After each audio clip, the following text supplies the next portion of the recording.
నా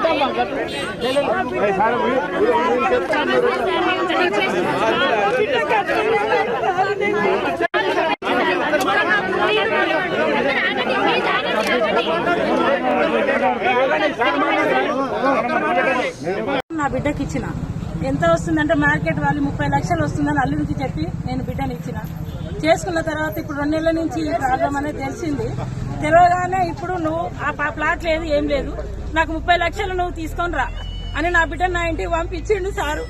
నేను ఏం చేయాలి?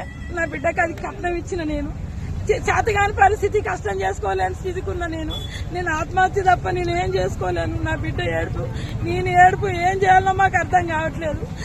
న్యాయం చేస్తారనే 2 నెలల నుంచి తిరుగుతున్నాము, ఎవరు ఏం పట్టించుకుంటలేరు మా బాధ.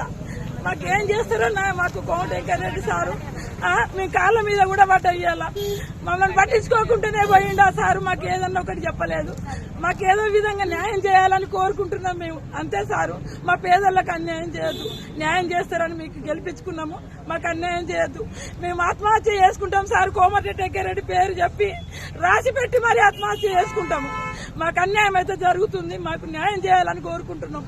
మాకేదేమొద్దు, మా ప్లాట్లు మాకు ఉండాలి, మాకు ఇంకేమొద్దు సార్. మాకు ఇచ్చిన ప్లాట్లు మాకు ఉండాలి. మా ప్లాట్లంగా పోవద్దు, మేము నష్టపోవద్దు సార్, మాకు నష్టపోవద్దు. మీరు ఎక్కడైనా చేసుకోండి. ఆఫ్సర్ 3 అనేది ఒకటి రద్దు చేయండి. ఉన్నోళ్ళ దగ్గర తీసుకోండి సార్, మా కాడ తీసుకోకూరి, మమ్మల్ని అన్యాయం చేయకూరి. మీకు ఎక్కడన్నా అగ్రికల్చర్ భూములు ఉంటే అందులోకెళ్ళి తీసుకోరు సారు, మా కాడ ప్లాట్లలో అన్యాయం చేయకూరి సారు.